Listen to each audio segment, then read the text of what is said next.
Hi everyone, and welcome to my November wrap-up. I'm going to try to make this really quick. Well, each of the reviews really quick because I read 15 books this month, which is awesome, amazing, fantastic. I am just really happy about it, but I know that 15 books takes a long time to review. So here is the little nuance to all of this. If you are interested in me reviewing one particular book in more depth, please let me know down below. I will try to take the favorite book to review and actually review it sometime in the beginning of this month, hopefully. This way I can review the books that you guys want to see. Now, if there's more than one that is really popular, then I will try to do both. So now I'm going to get into exactly what I read. The first book I read this month is The Coldest Girl in Cold Town by Holly Black. I kind of finished it this month. I started at the very end of October, but I just didn't have enough time. I rated this book 5 out of 5 stars. It was fantastic. If you haven't read this book yet, I really recommend it. I very much enjoyed it. It is a slightly different take on the vampire genre, but I wouldn't say that it is wholly original. Still, it is very enjoyable. The characters are excellent.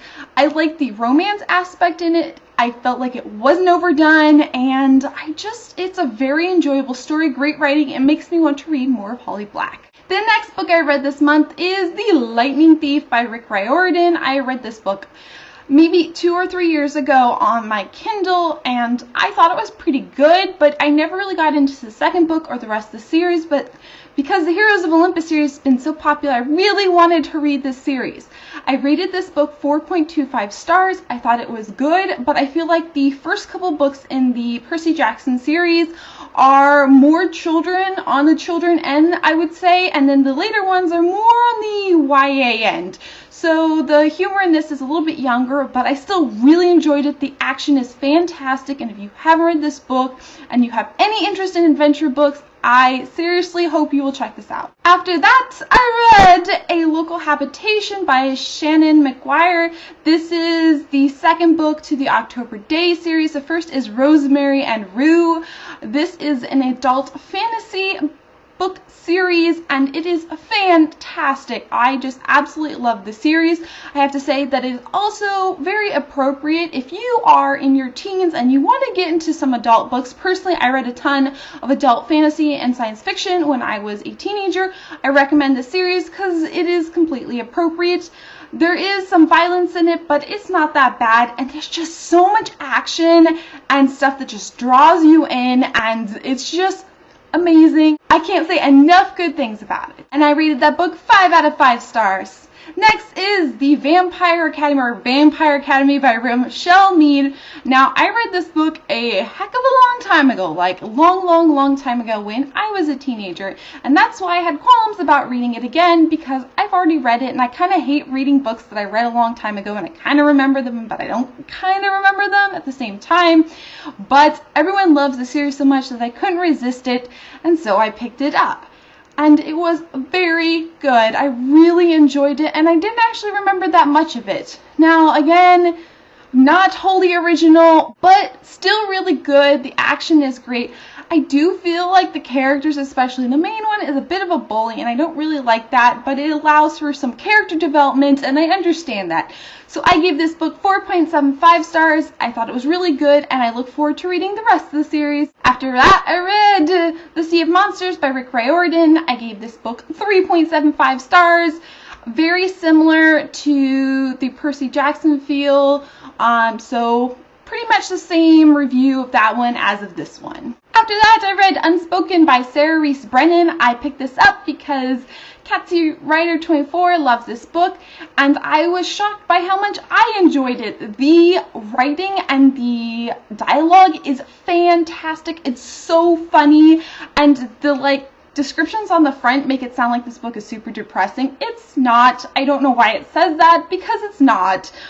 I just love this book. It was so funny, and yet there's so much adventure and mystery at the same time. I thought the romance was perfect. It shows the bad aspects of romance, or this fated destiny together. I mean, it's not all bunnies and flowers and sunshine. So I love that. And the characters are really unique and original, and I feel like they're not your streamlined characters. So I gave this book a 5 out of 5 stars. Next is Poison Princess by Kresley Cole. This book was quite good. I have to say that I struggled with the beginning only because the main character is a bit obnoxious and stuck up at the beginning.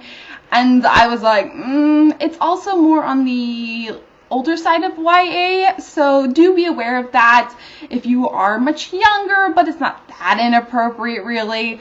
I do love the rest of the book. It's just so crazy, and you just want to know what happens next. It's just excellent.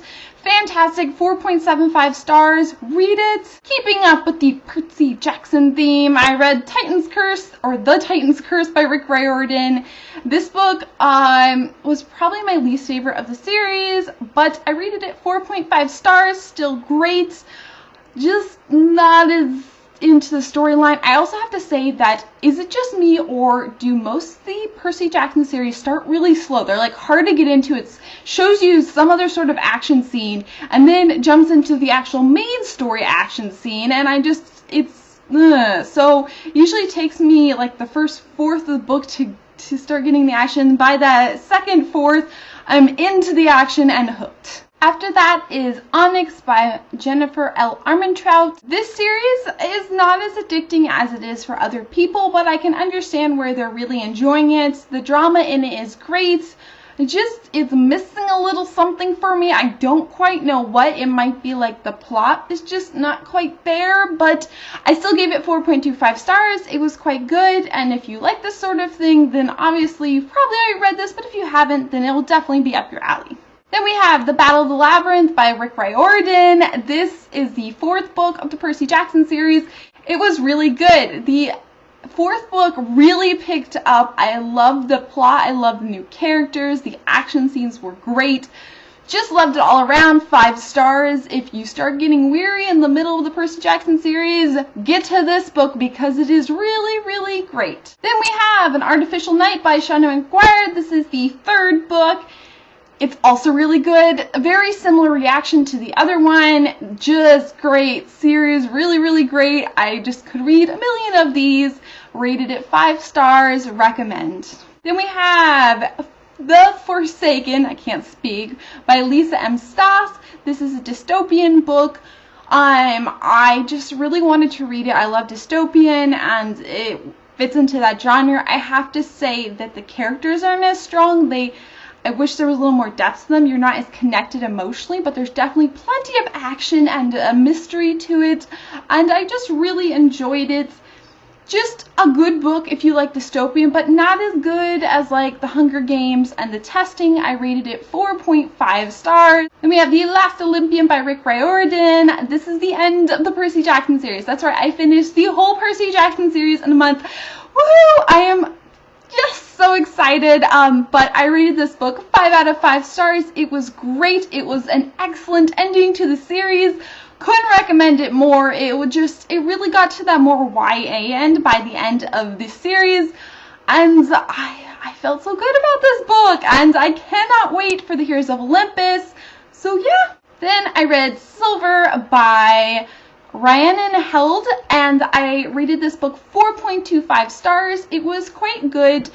Some people might consider it a little bit slow only because there is less action, but it's quite good. It's held as 2 points of view. One is the girl who's a little bit crazy for most of the book. She's been poisoned with silver, but she's a werewolf, so it's bad for her, and it makes her crazy. Or at least you think she's crazy, you're not quite sure.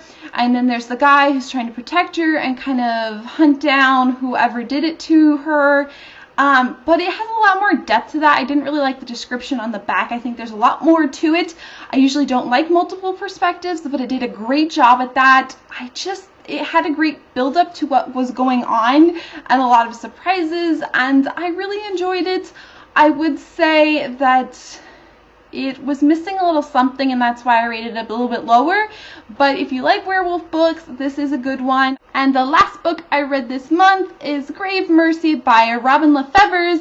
This book is humongous. Oh my gosh, I should not have picked such a big book for the end of the month, but I kind of wanted some political intrigue and backstabbing or whatever came with the book. And it was very enjoyable.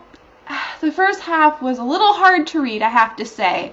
I struggled with it. I felt like it just didn't get to the plot fast enough, and there wasn't enough action at the beginning, and I was struggling to read it. But you get into the second half and suddenly you're sucked in. So if you can make it through the first 250 pages, you're great. And you can get through the rest of it and enjoy it. But yeah, it suffered a little bit from that. But I still rated it 4.5 stars because I did enjoy the second half of it so much. And I will definitely read the next book, although I might wait a while since this was quite a chunky book. So those, and these are all the books I read this month.